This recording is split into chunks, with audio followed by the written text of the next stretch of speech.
Jai Gurudev.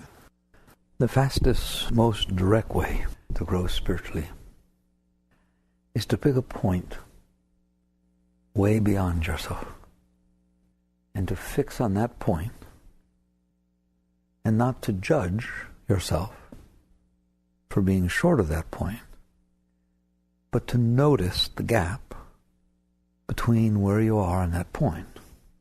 So, for example, you say to yourself, I'm not going to get disturbed by anything anymore. Just a little point, a little bit beyond you, tiny. I'm not going to get disturbed by anything anymore. Nice point to pick. Certainly, we'd all like to be there. So why not pick a point that's worth reaching?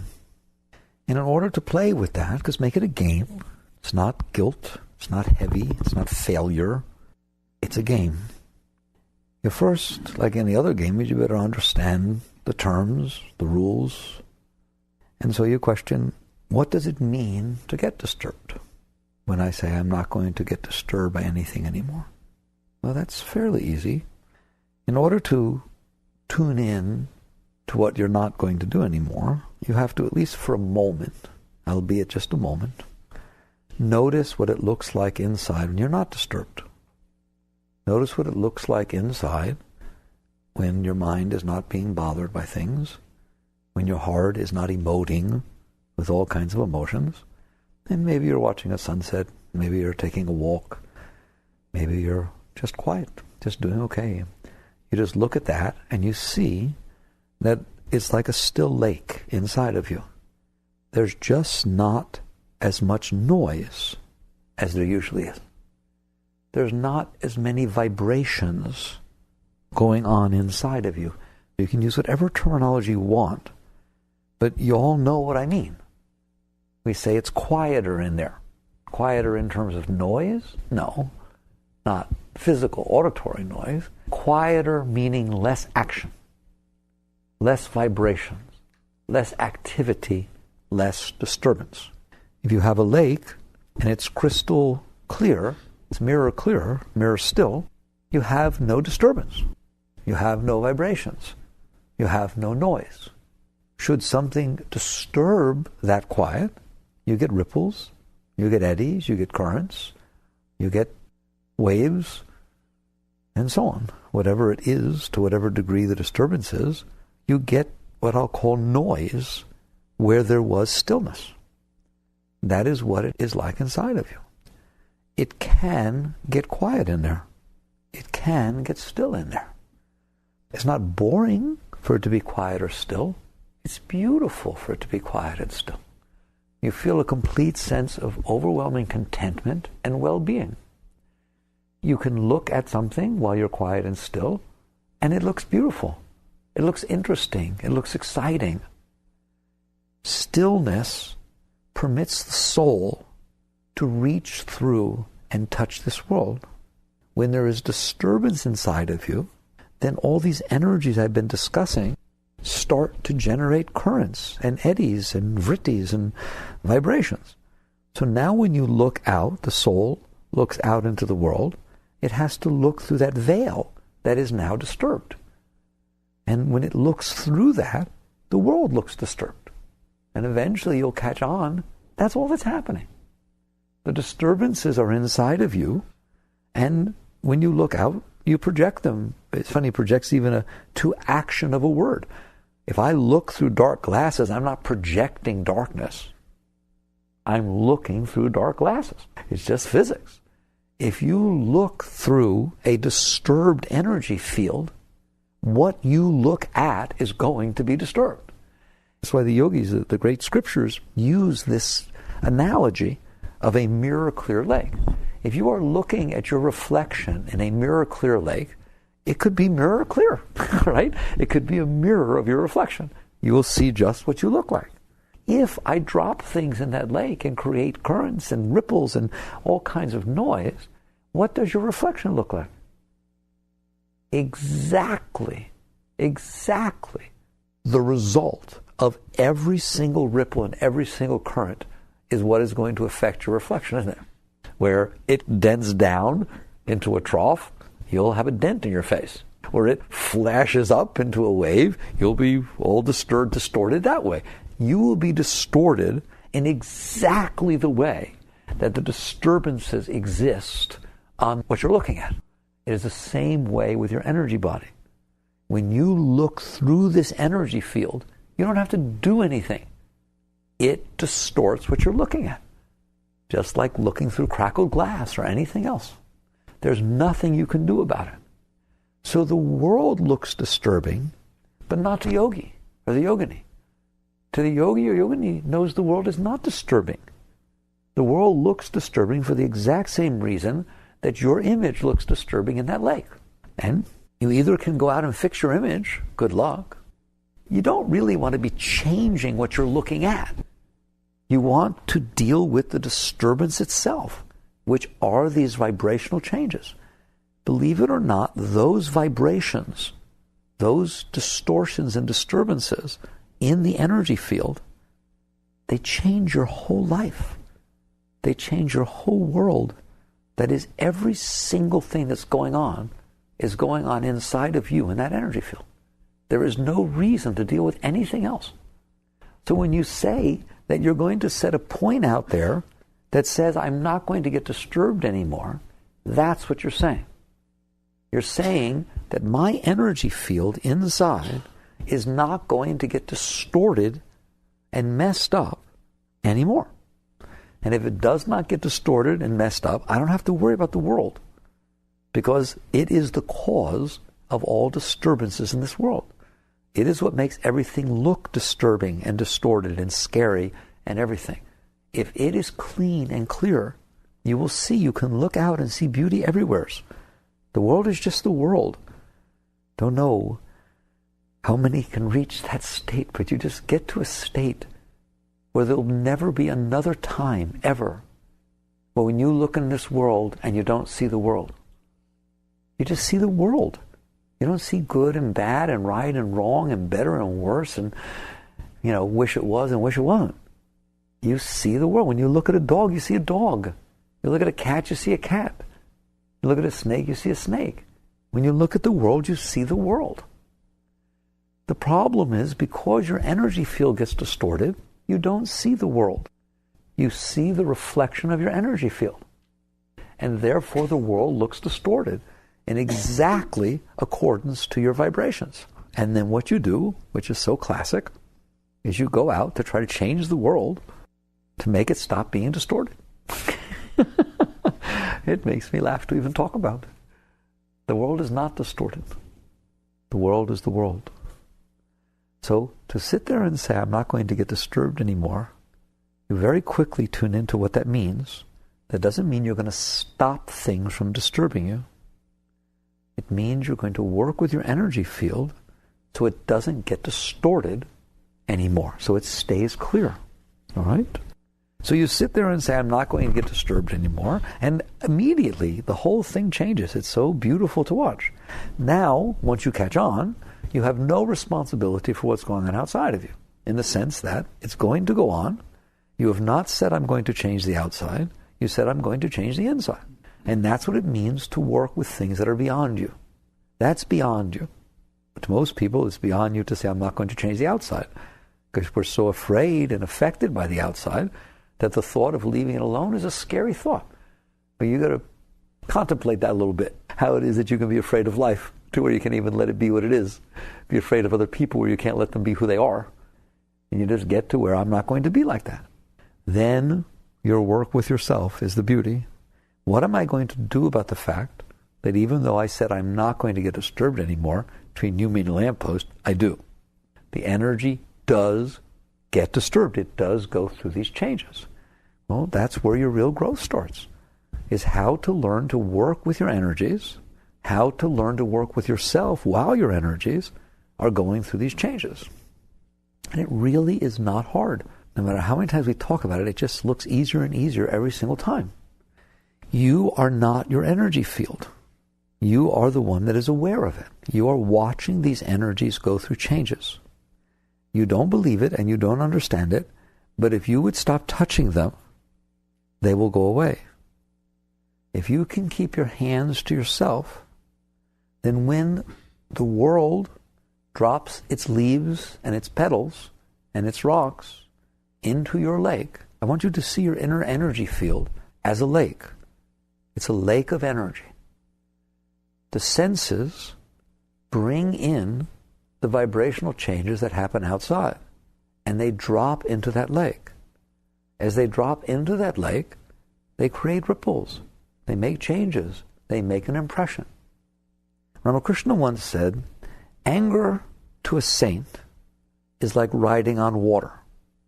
When you ride on water, it makes an impression, but the moment your finger moves, it's gone. That's how the senses should be affecting your lake. They should make an impression. Otherwise, you wouldn't be able to see anything, right? The senses have to send the messages in, make an impression upon this energy field so that the consciousness is able to experience it. So you let it come in, it makes its impression, and if you were not to touch it, if you were just to leave it alone, it would be like riding on water. It would make an impression, and as soon as that impression is made so the consciousness can see it, it would disappear. It would just erase. It'd be wiped out, just like that. Just natural process of clean slate constantly, yet there just enough to experience it and then be there for the next moment and the next moment and just keep experiencing these impressions which are gone. If you keep your hands to yourself, this is what will happen. I've made a statement to you. If you do not keep your hands to yourself, then when it starts to make a ripple, you either want to stop that ripple or keep that ripple. And the moment you're playing around with it, you're going to get more than you bargained for. I say, the more you teach, the more you realize why all the ancient teachers use that lake. It's such a perfect example because water and energy are very close in their behavior patterns.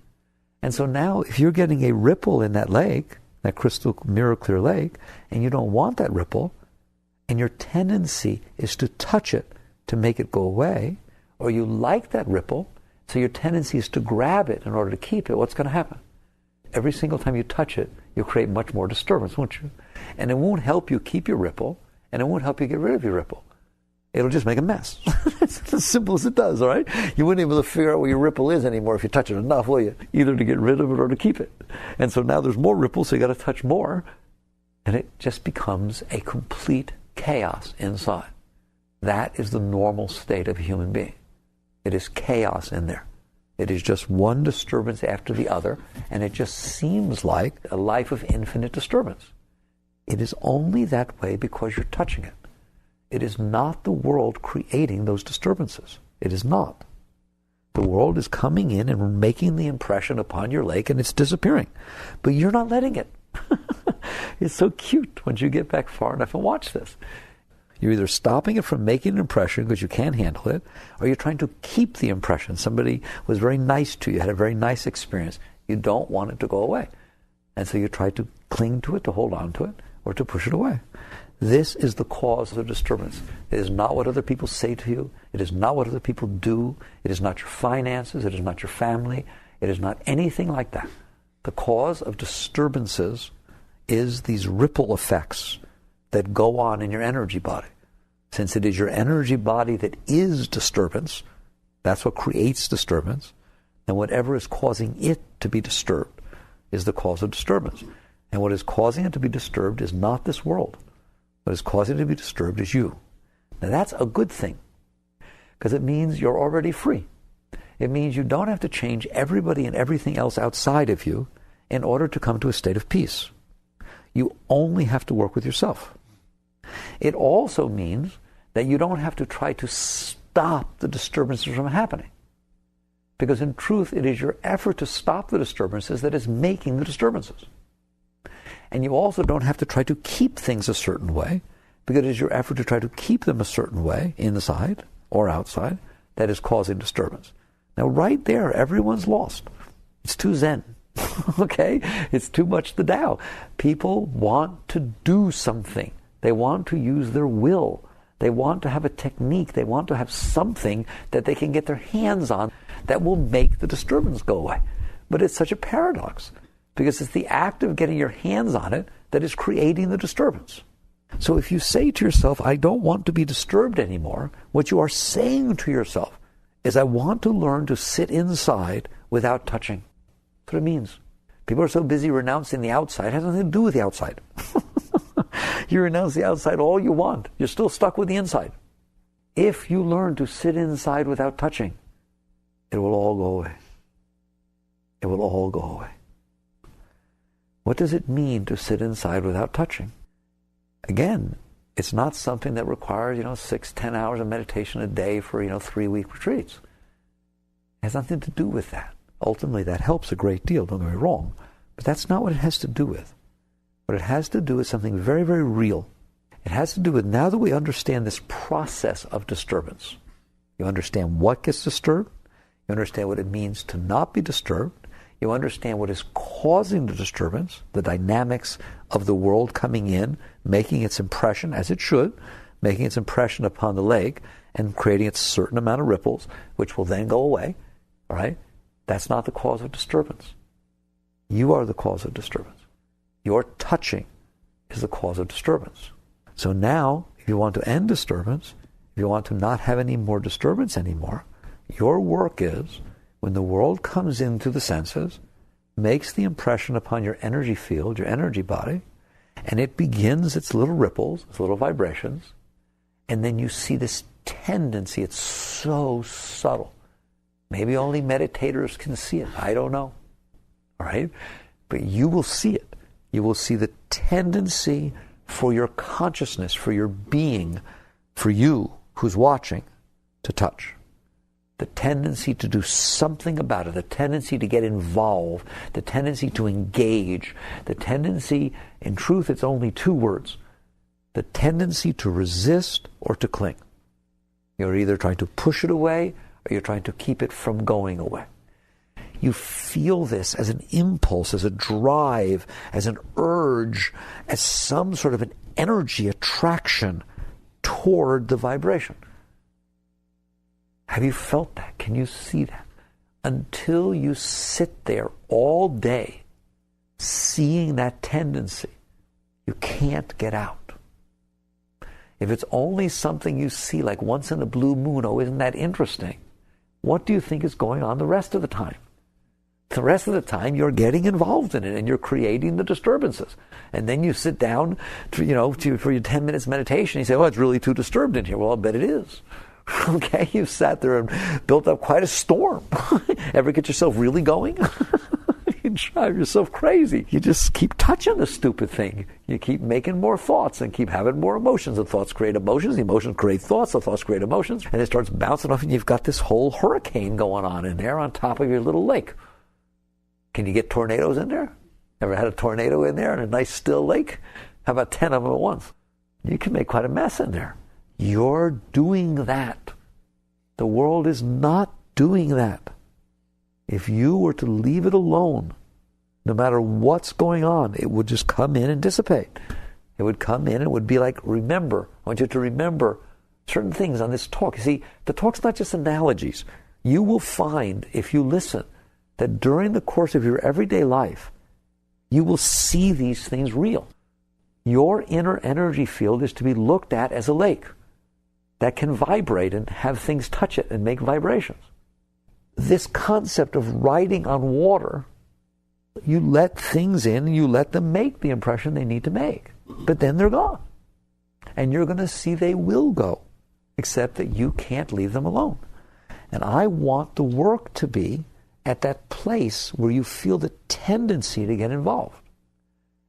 So the first thing is I can sit there and talk to you about what should I do if I'm sitting there and I feel this tendency to be involved. But what's the purpose of talking about that if you're not sitting there?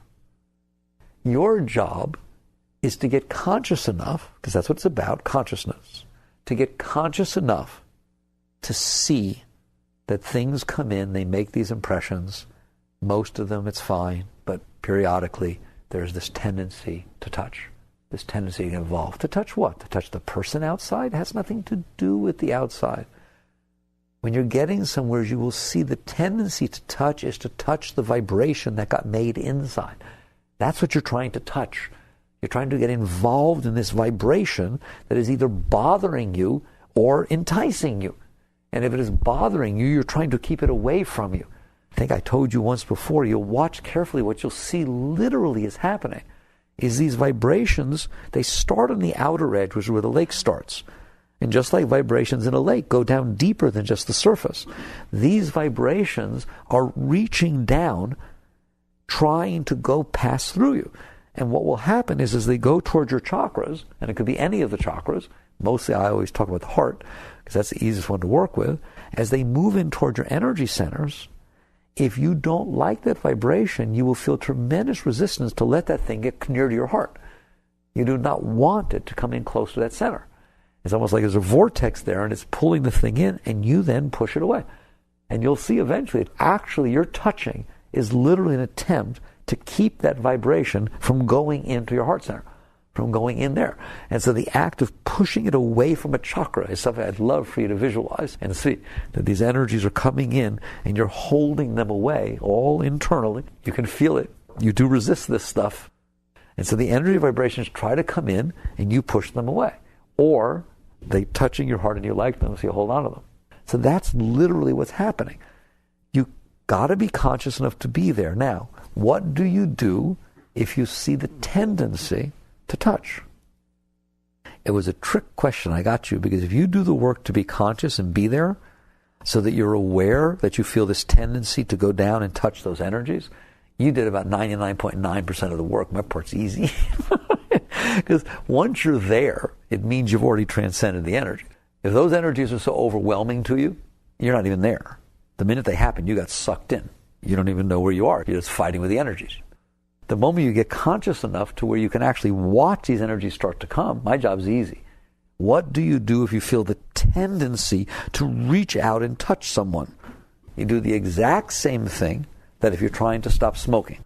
If you're a smoker or an eater or whatever it is, you feel this tendency to pick up a cigarette. You feel this tendency to have a snack. You feel the tendency to do something, a habit you're trying to break. When you feel the tendency to pick up the cigarette, it's a drive, it's an urge, it's an energy movement that wants to do itself. You just don't do it. You just don't pick up the cigarette. If you are sitting inside and you feel this tendency to touch the energies that have come in, simply don't do it. Just exactly the same act of will that keeps you from picking up the cigarette is the act of will that permits you to remain in yourself instead of going out to meet these energies. You do not leave the self. You do not go out to meet the energies. I'm serious. I'm talking to you very seriously. How do you not leave the self? The energies are interacting with each other almost magnetically, and it's tending to pull you into it. To do so, you must leave your seat of consciousness. You must leave the self. You must lean forward and engage is a key word. You have to engage and get involved. If the moment you feel the urge to touch and get involved with these energies that are vibrating inside of you now, you lean back inside.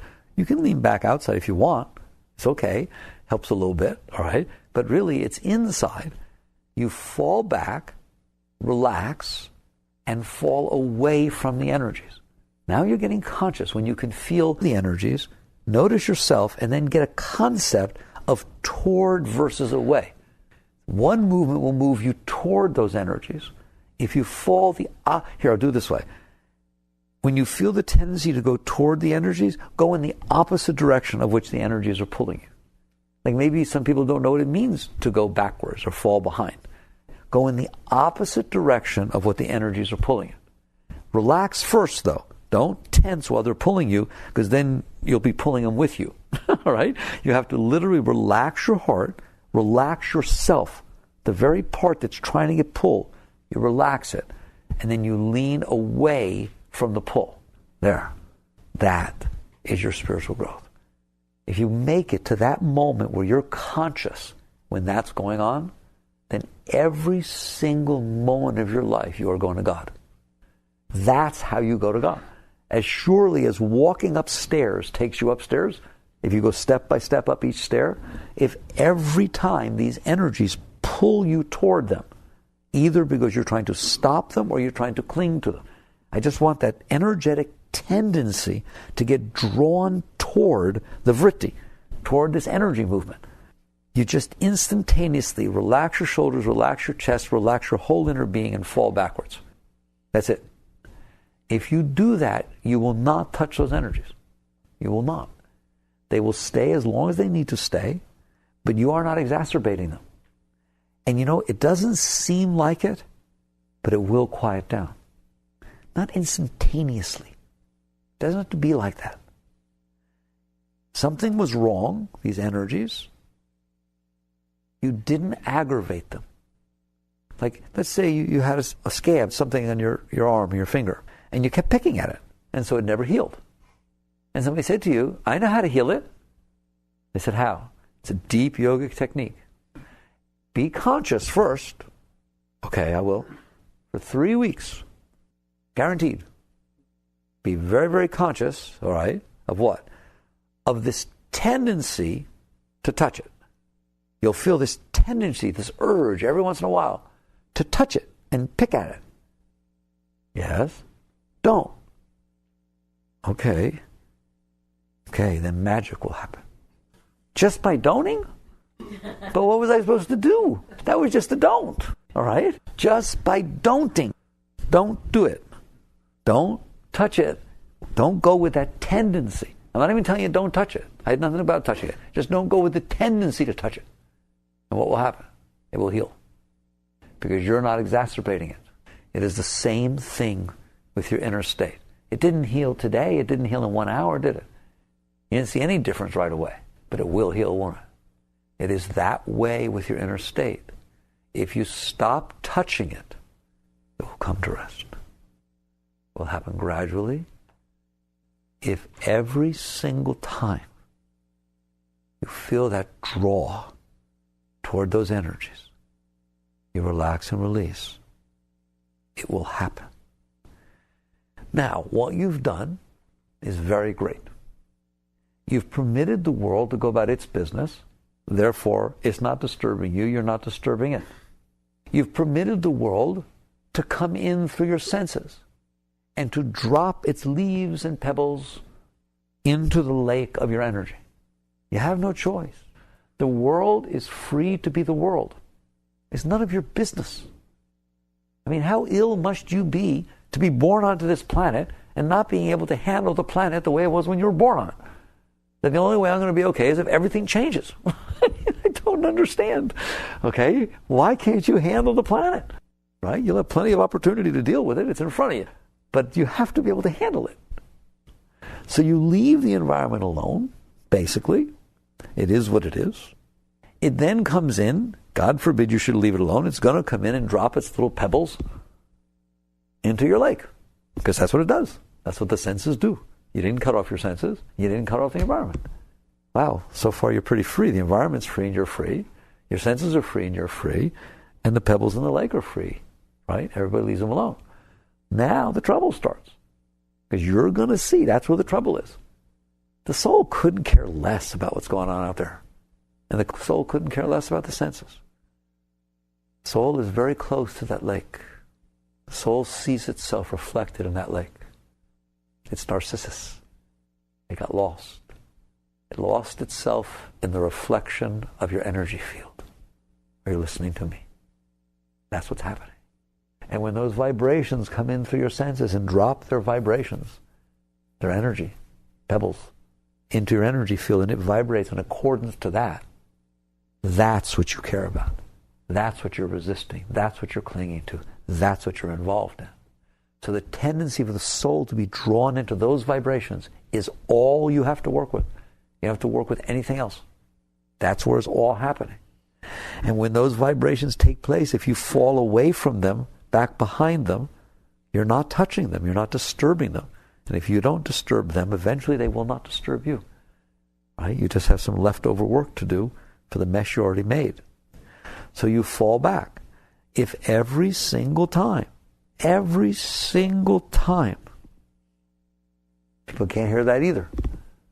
Every single time you relax and release, it will happen very, very quickly.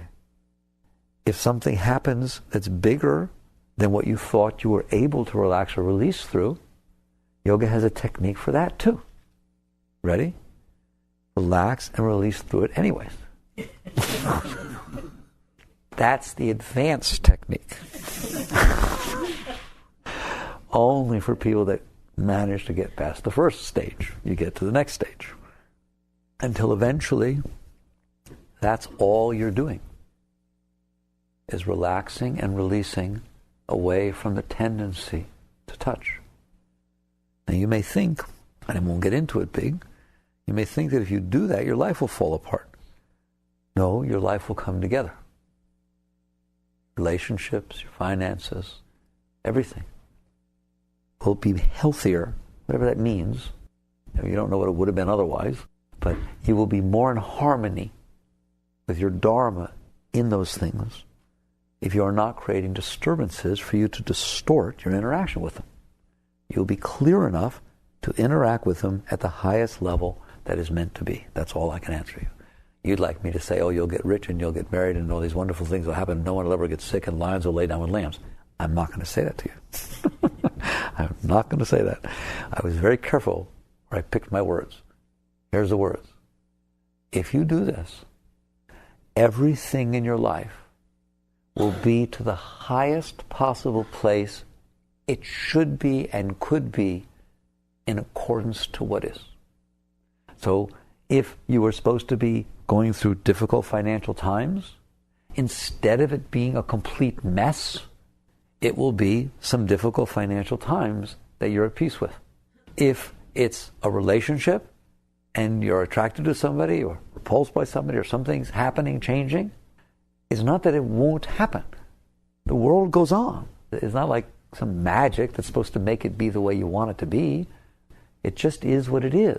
And the fact that you're in harmony with it takes the edge off of it. In other words, it won't bother you anymore. That's all I can tell you, all right? And that's got to be the highest it can be if nothing's bothering you anymore, no matter what it's doing. And so you don't get afraid that if you fall back behind it, your life will fall apart. Your life will not fall apart. It will not. Your life will come together. It will come into a harmony. And to fall back behind it does not mean you don't interact with the world. It means you don't touch the vibrations that are coming in. You can interact with the world perfectly well without trying to manipulate those vibrations. There's no problem with it. You just interact with the world. The truth is, you can interact better with the world without creating disturbance.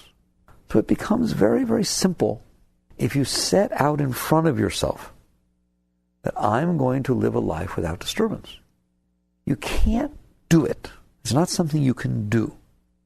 But you can work with that which I talked about.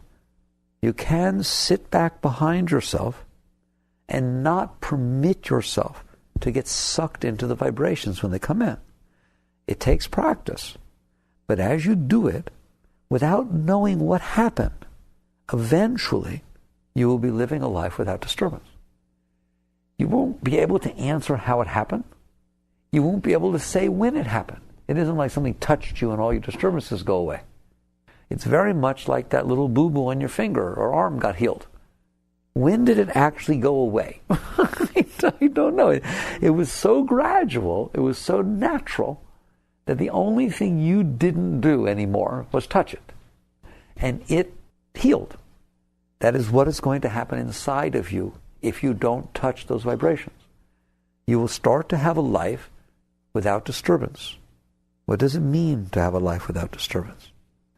It means the world will unfold. You feel no responsibility for it. You feel no blame. You feel no guilt. You feel no pride, no shame. No pride and no shame. It's just unfolding. It's not even personal. You don't even feel personal. How about if you never took anything personal again for the rest of your life? The world was unfolding and you were sitting there. That's the start of living a life without disturbance. Does that mean you're cold and detached? No. It's the opposite. Because when the world comes in, it doesn't have all this interference. You feel it at a much deeper level. Your heart gets moved with everything that happens. You feel greater joys and greater sorrows and greater everything. But it just lasts while it lasts. And therefore you're not afraid of it. One thing that happens when you live a life of no disturbance is there is no fear. I'm talking deep yoga here, natural deep yoga. Why would there be no fear? What you're afraid of is those vibrations. You're not afraid of this world. You're afraid that some vibration is going to get in there that you can't handle. You take anything you think you're afraid of and then magically make believe that for some reason, when it happened, it caused a nice vibration inside of you. We'll play opposite day and tell me whether you're still afraid of it. And you say no. Then take the thing you're least afraid of right now and make it so that when it happens, the worst vibration goes on inside that you've ever felt. And tell me whether you're afraid of it. Prove my point, right? What you care about is those energy movements inside. You become fearless, completely fearless, when you are no longer touching those energies. Once you have realized those energies cannot touch you, they just go through their little ride on water stuff, how could you be afraid of that which is like riding on water? I'm going to write this really mean, nasty thing, but I'm going to do it on water with my finger. Think you can handle it? I think I can handle it. I'm not even sure I know what you wrote. Okay? That is what it's like inside of you. It doesn't matter what comes in. It doesn't matter what it writes. Because you're not touching it, it is like riding on water. Therefore, over time, not at once, but over time, you become fearless. You won't know when it happened. You will not be able to put your finger on it. But you'll just notice that the world can go about its business and there's nothing inside that's resisting. There's nothing inside that's clinging. There's nothing inside resisting. There's nothing inside that's afraid, because you realize all that the world can do is ride on your water. Okay? That's all it can do is ride on your water, unless you touch it. Then you start to get the mess. Do you all understand that? There is nothing more empowering than what I just told you. The only thing the world can do is ride on your water.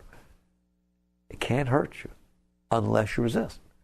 And if you go in there and start messing with it, resisting or clinging, it creates hurricanes and tornadoes and all kinds of very interesting things.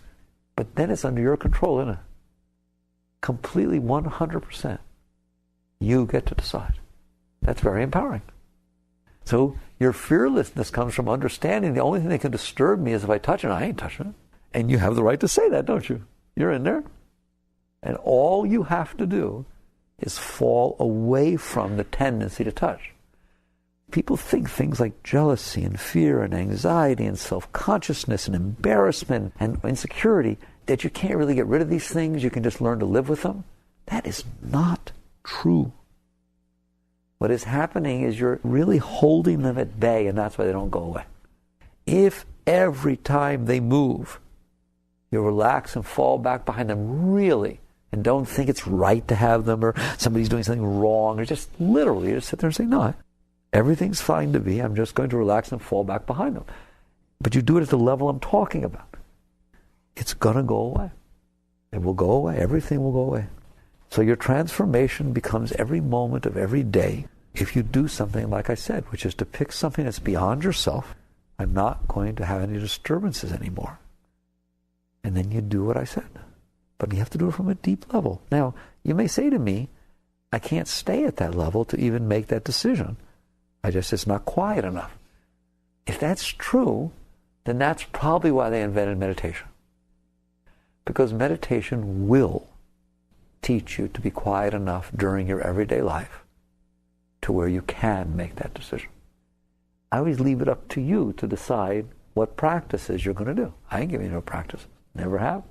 Probably never will. All right? Why? Because I'd rather give you the understanding of why you would want to use practices. Now do you understand where you need to sit? Then go there. You're capable of sitting there. It's not like I don't have that place inside of me. Yes, you do. I can guarantee you. If you're in there, you're in there. Therefore, you have the ability to sit there without touching. If you don't have the ability, it's for two reasons. Either you don't want, you really do want to touch, and you're just coming out here because it's pretty. All right? And then you're free to do it. You're welcome to do it. Or you're not managing to stay conscious enough to make the decision. You're saying, well, I always notice afterwards that I should have not touched. Then meditate. do yoga, because it will give you inner strength to become conscious sooner. But I don't think that's the game. I think the game is, no matter where you sit inside, the moment you see the energy move and start to pull on you, you have to let go right then, at that second. There isn't any time for procrastination. There isn't any time for I'll do it a little bit later. You have to just right then let go. And I think you can do that. I know you can do that. And if you do that, you won't say to me, well, I wasn't there till I came back. There's always a moment where you see what's going on. You just waited too long. You got to do it right away. The minute you feel the energy starts to shift, you're going to get used to what it feels like. You just let go right then. You don't play around. Don't push it away. Just relax and release. Let it do what it wants. This is a lot of fun. I think it's the most exciting journey. I know it is. The most exciting journey that anyone could ever take. This journey beyond. To work on these things. Jagarath.